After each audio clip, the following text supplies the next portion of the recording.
So what else do we have? What other parts do we have here? I was going to work on a bath today, and I just totally forgot about that because I was doing other things. See, we don't have any new townspeople, but maybe it's because I need to leave and come back. Oh, right. We actually... Wow. We have a lot of people in here. So that's why the other things aren't being worked on, because they're making me food.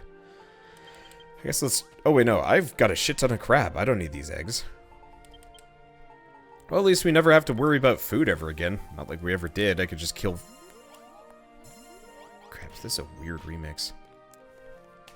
Okay, let's see what other decorations I can make, seeing as we only have one building left that I actually need to make, and then everything else is just, like, doing whatever. Yeah, I still have a... Let's make a couple of these. I don't know what I'm going to do with them. Okay.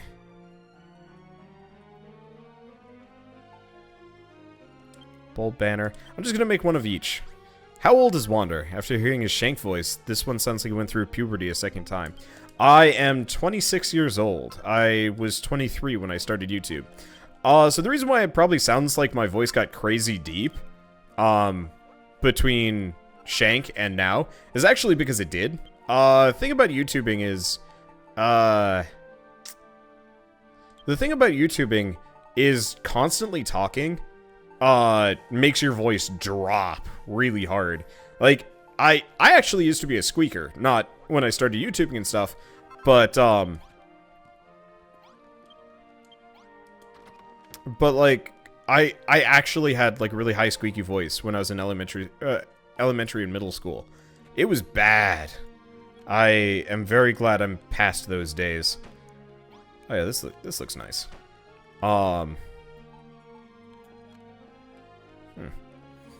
But yeah, it was not a good time, and I am happy to have managed to get a voice as nice as deep as mine is. I know Shell particularly appreciates it, though humorously enough, Shell actually really likes my my like higher voices too. Oh, do we have space for side windows here? No, this one already has some windows. Maybe. Not there. What about in the back? Nah. I'm trying to figure out what to do with all these, like, things here. Okay. What do we got? We got lights. Let's grab some lights. You know, I'm actually gonna throw these... Nah, I'm not gonna throw these in here. I'll figure out what to do with them and stuff. But, yeah. I'd actually heard Egoraptor talking about this with his voice. I think he was talking to Dan. But the two of them were talking about, like, having a really deep voice and stuff like that. And Egoraptor was more or less admitting that, like, his voice has gotten really deep because he's been doing YouTube. And Dan had said something to the extent of, you know, he kind of hoped, the same thing didn't happen to him. And, I mean, chances are even Dan's voice is going down a little bit, though having proper voice control and proper rest, helps a lot. And I know for me, very specifically, I do not give my voice nearly as much of a rest as I probably should. I'm going to put a rock there.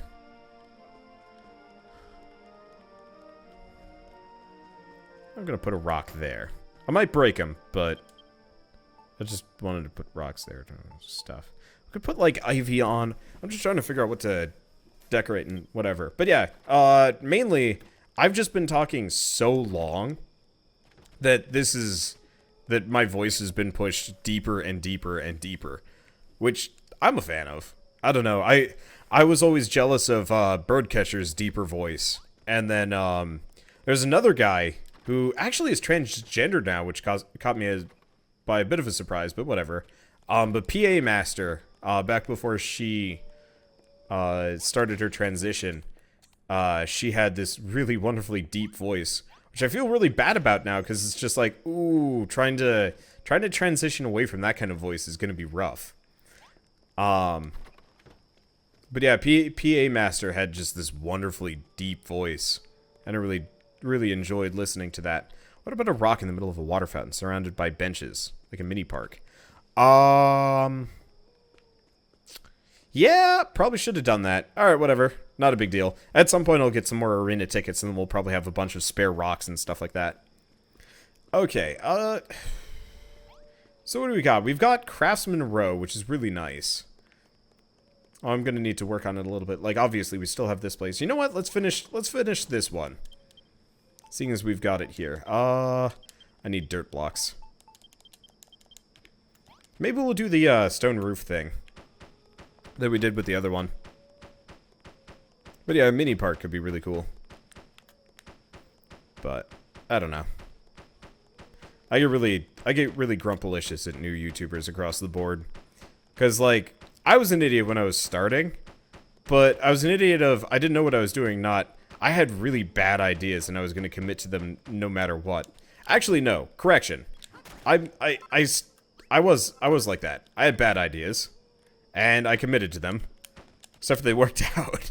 Maybe that's why I'm always super grumpy at the idea of, like, newer Let's Players and stuff doing dumb things. It's like, it feels like a lot of people just don't have the gumption to actually commit to their ideas.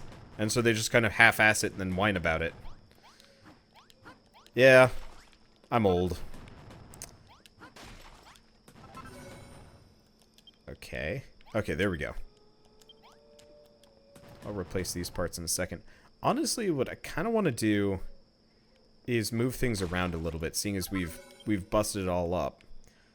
I'm gonna grab the chest, for better or worse. Okay, I'm gonna put the chest right here by the entrance, because I've got 3 things I need to put in here, and we kind of need to be able to reach all of them.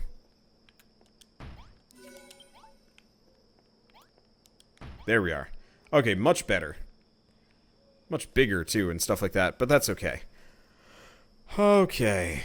Let's see. How do you and other YouTubers not blow up my voice? So, when I started YouTubing, I was doing about...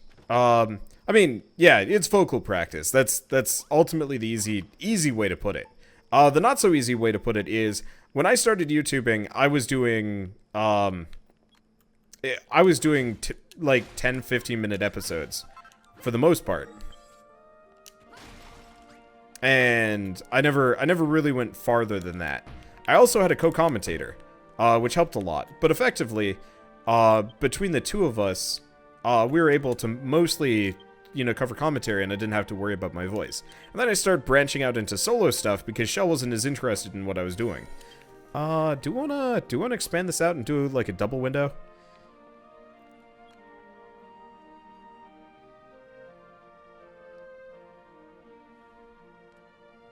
Yeah, let's do that. Let's do a double window. But, so I started branching out into solo stuff. At that point, I started doing longer things, because I was doing Binding of Isaac, because I was a big fan of Northernlion at the time. Still am, technically, but I don't watch his stuff. Just because I actually start copying people's jokes and commentary style. Like, I don't know if, whenever we play Ultimate Chicken Horse, I talk about glue collusion. Or at least I mention it every once in a while. I'm like, nope, gotta stop. Gotta stop, that's his shtick. I can't take that. But, yeah, so the reason why I don't blow up my voice is mainly just because I've been doing this for so long, every single day, that, it's gotten so much easier to talk, without blowing out my voice.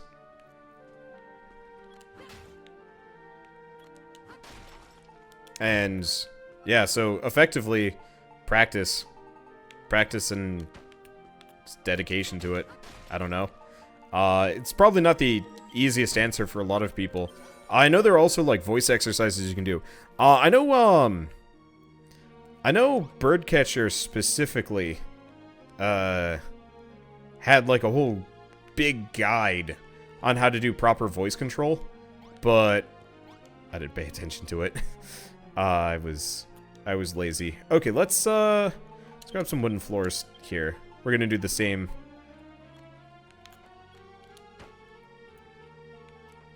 Rafter system. Okay, good.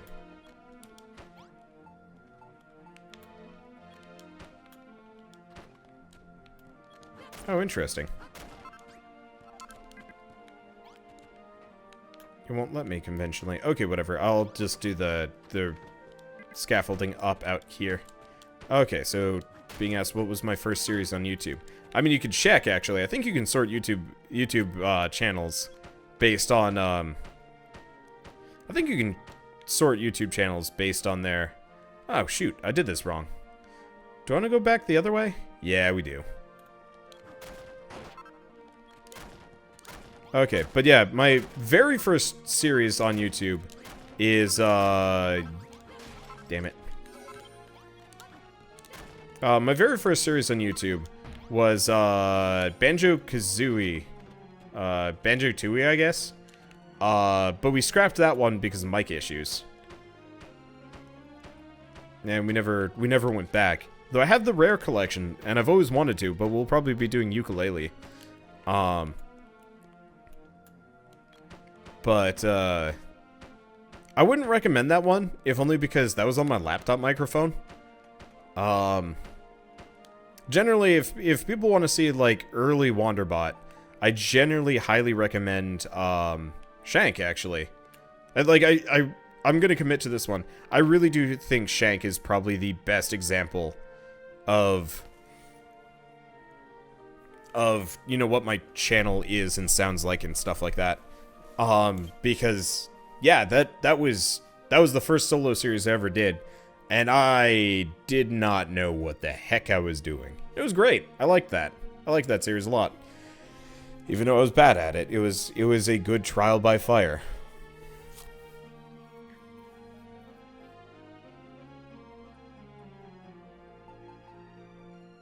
What the heck do I do for a rooftop on this thing?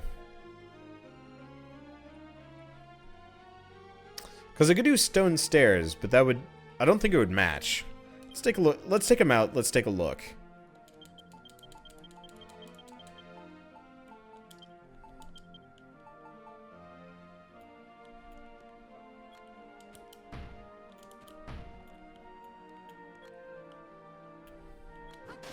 Doesn't look terrible, it's just there's not much to match with it.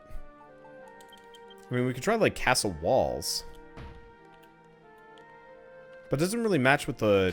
I mean, honestly, those stone windows down below don't look great either. I mean, we could almost do some kind of weird pinstriping thing. Oh, shoot, we should almost...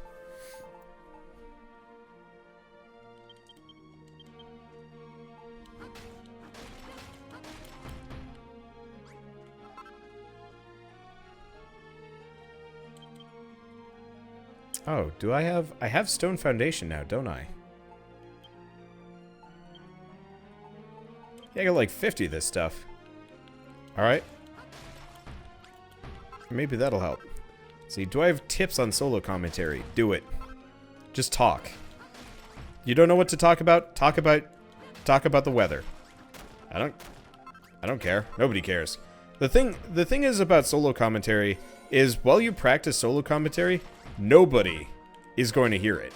Like, maybe 5, maybe 10 people. That's kind of the beauty of YouTubing. While you suck, nobody's watching you. By the time that you actually have an audience, you don't suck anymore. And so the trial period ends the moment you start being good. And that's more or less when you start drawing a crowd too. Which is kind of this huge benefit. Because you don't have to worry about it. Everybody's always like super worried about how to do stuff, but like the easiest advice is just do the Shia LaBeouf thing, and yeah, not think about it. Like, okay, I am simplifying things. Like, obviously you don't just want to talk about like boogers. Though that could be funny. I mean, honestly, like, look at a lot of YouTubers. A lot of them pretty much have no filter. And that helps a lot. Though sometimes you kind of do need a filter. I've definitely had some commentary missteps that I've definitely regretted. But like, for example, right now I'm just talking about how to YouTube. Like, that's not particularly... it's engaging, probably, to a number of people. But... yeah, let's have the roof match, I think. Now that I'm looking at it.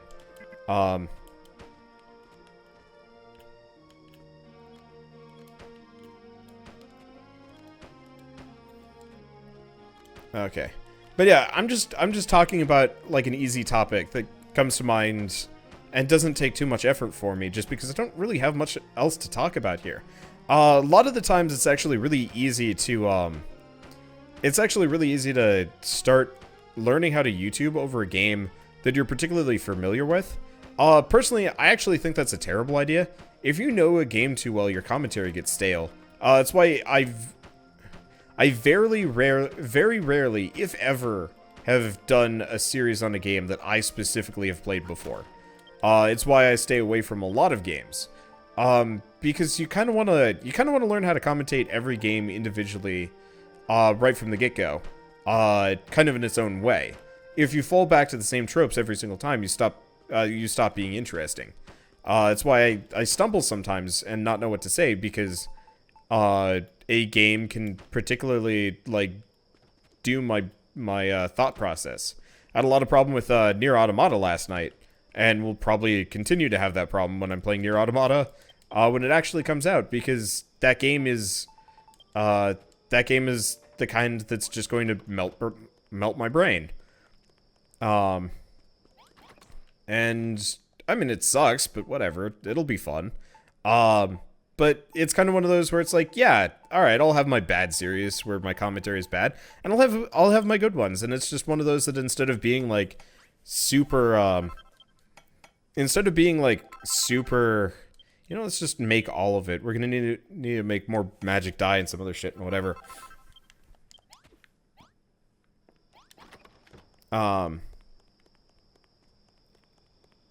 But yeah, it just, I don't know. It's weird to say something talk about something that at this point comes naturally to me. But ultimately oh shoot, we need corner blocks, don't we? But ultimately the main thing is just don't think too hard about it and just do it anyway. So we need some brick walls, and then I'm gonna need some more magic dye. All right, that's fine. But yeah, I was not an expert YouTuber at all back when I started. My commentary was bad. It got better. It was nice with Shell, cause I've always kind of showboated around her. I like to goof around, and so specifically when she was around, it was really easy to make jokes and do weird, dumb things in front of her. But yeah, if you want to know the series where I probably fully caught my stride, I'd say Tower of Guns was probably the first time I really knew what I was doing for YouTube. Yeah, I think Tower of Guns is a perfect example. It wasn't one of the it wasn't exactly one of the earlier series I've ever done, but it's probably one of my like better early ones, just in terms of commentary and enjoyment and stuff like that, because man, did I get, like, really into that game. That was good, too. That game was awesome. I don't think, Joe's made anything new since, though, which sucks. Because I really liked that game, and I'd love to see what he makes next. Unfortunately, I think he was making some kind of, like, platformy, pixely thing, which wasn't great. Because he had a really nice 3D style.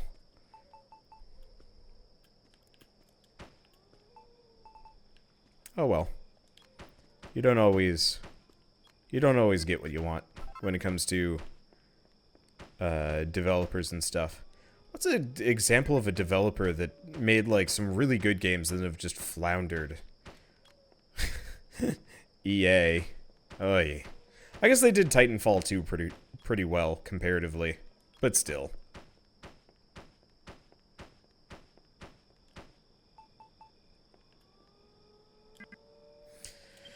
Okay, oh yeah, I've got plenty of this stuff.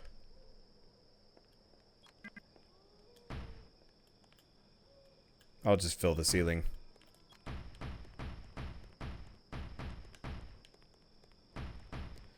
Yeah, no, the hardest part about YouTube, seeing as we're talking about commentary and stuff, or Twitch, the hardest part is not actually getting to be a good commentator, though for some reason there are a lot of bad commentators out there.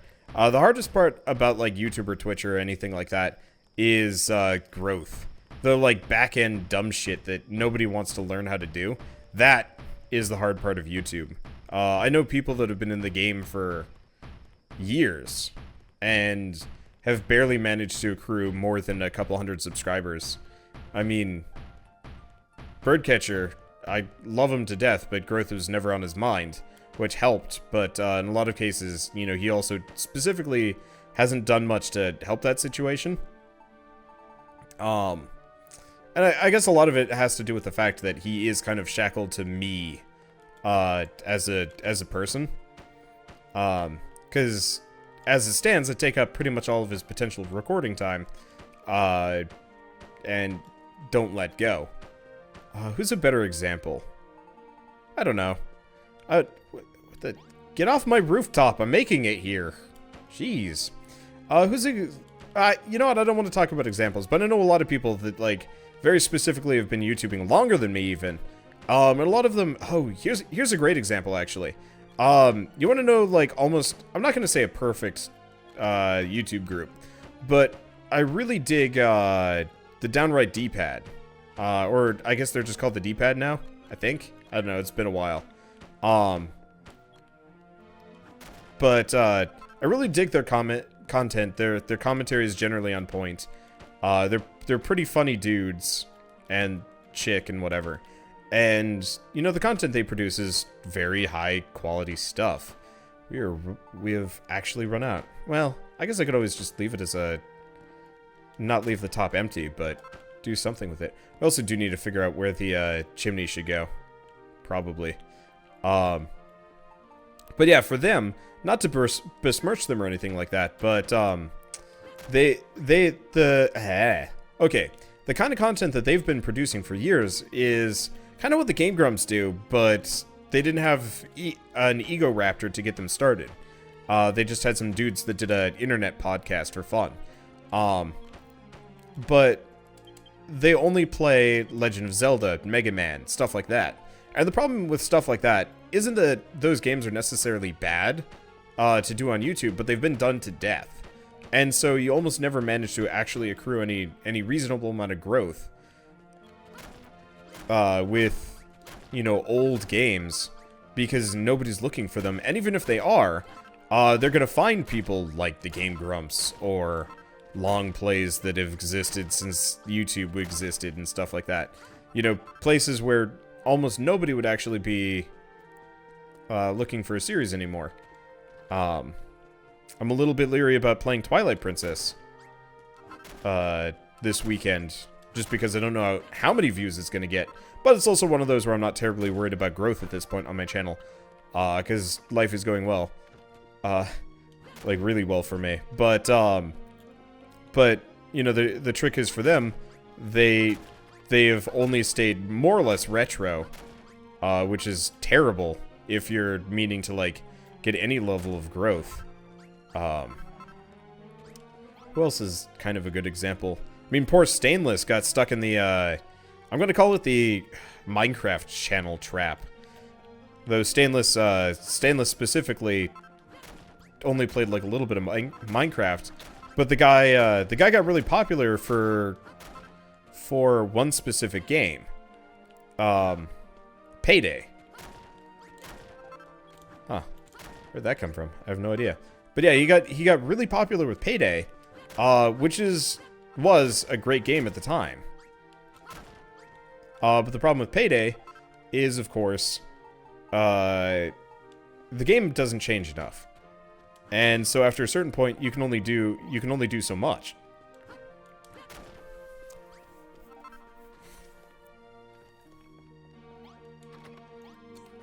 Let's see. But so unfortunately you get that, like, huge sub boost, and if you don't actually manage to capitalize on that in some kind of reasonable manner, if you don't manage to capitalize on a series, on a game, on a genre, I guess, your audience will just kind of end up leaving you behind. Like, imagine if I switched over to horror games right now. How many of you guys would actually be watching me? Maybe some of you, but a lot of you guys came here for very specific reasons. Either be it Dragon Quest Builders or Fallout, or, I mean, who knows, any number of things. And if I switched gears too much, it'd probably be one of those where everybody's like, don't don't really feel like watching Wanderbot anymore. You know, his content's changed a lot. And it's one of those where you kind of have to... You end up boxing yourself in really badly, which sucks. Because you really don't want to... You don't want to be pigeonholed as a YouTuber. It's a bad move. But you kind of can't help it, because if you branch out too much, you end up doing what I do. And I'm on the extreme opposite end for the most part. But... I guess the hammer the builder is probably a good idea here. Yeah, we want to see if we can get some wood, grass seeds, and then I'm going to go get some blue slime. But you kind of end up pigeonholed. There's a lot of channels that can kind of make the transition through force of personality, but that's kind of a rare and hard thing to do. Whereas, you know, a lot of channels... what's a great example? I guess really the Minecraft group. Or, Yogscast. Like, a lot of the original, like, core group for both have kind of faded away into obscurity or just quit altogether. Because YouTube is no longer such a Minecraft-centric, market. And there are still people like Wells Knight and stuff who can manage to make it work through internet savvy and stuff like that. But most YouTubers simply don't have that kind of savvy. They don't know how SEO works. They don't know targeting audience. They don't know niche markets. They don't know stuff like that. Okay. But, it's one of those where you get trapped into a genre, into a game, because things go well. For right now, I guess an easy example would be, I am technically trapped in scrap mechanic. And I haven't been able to get out for a while. And I'm probably going to be stuck there for at least a little while longer. I'm banking on probably somewhere around 500-600 episodes before, like, the views totally dry up. And maybe at some point I'll find something that makes me want to switch and stuff like that. But right now it is by far my most popular series and remains as such, and will probably continue to be as such for forever. And who knows, they might add survival mode and suddenly I'll get, like, stupid popular with it again. Just because I'm the person with the 600-700 episodes of scrap mechanic. Ugh. But, like, I've pigeonholed myself there. But because I am so staunchly anti-pigeonholing, I play, like, everything. So at the same time, I've got scrap mechanic, I've got Fallout, I've got Dragon Quest Builders, I've got, I guess, Let It Die coming up, I've got Digimon. But yeah, just like a billion things. And... yeah, if I quit scrap mechanic right now, it would hurt. It would hurt my income a lot. I'm not going to deny that in the slightest. And that's the Minecraft trap. You end up playing this one game, you get really popular with it, and all your other side series do terribly. But, you know, a lot of YouTubers just get stuck in this trap, and they can't get out, and it's super painful. And they end up stagnating and then disappearing. Because there's a lot of YouTubers that get stuck there. And it's awful. There's a lot of ARC channels that are dying. COD channels. Yeah, how many Call of Duty YouTubers / streamers do you guys know of anymore? Like, they used to be all the rage. I know Nanners, Hutch, and like a lot of other people were particularly popular because of them. As like these kind of semi-pro / pro dudes that would play like the crap out of you know, those games.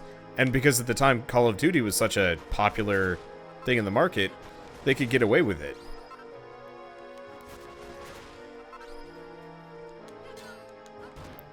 But that's done, so they're gone. And so that's killer. But like, even if you don't make it... okay, actually, I had a question, just going back a little while ago. What was it? Okay. So retro is bad. How about AAA versus indie games? So the problem is the games market from any angle is kind of weird and broken.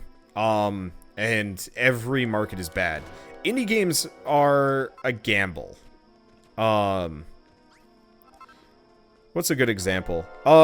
Recently I ran across a roguelike that I rather liked. Attack of the Necrospire, and I'm like, you know, maybe people will like this. And it got bad views. And so I was like, alright. Maybe I'll continue with it, but chances are I'll probably just let it drop, and maybe they'll get some more development. And so I just kind of moved past that and I've been working on other things. But conversely, Nefarious, a game from my perspective that was doomed to fail, like a traditional platformer, is actually one of my more popular series at this current moment. And that is just such a weird thing for me. Arena ticket? Nope, stone. That's a lot of stone, though. That's actually pretty damn good. I forgot I needed to farm some more stone while we were here. I really wish I could actually hit these for 1 stone apiece, but no dice. But yeah, I thought that was doomed to fail, and I was just kind of accepting it wasn't going to go well. And then it turned out great, which is really weird for me, because I didn't expect it to go well at all.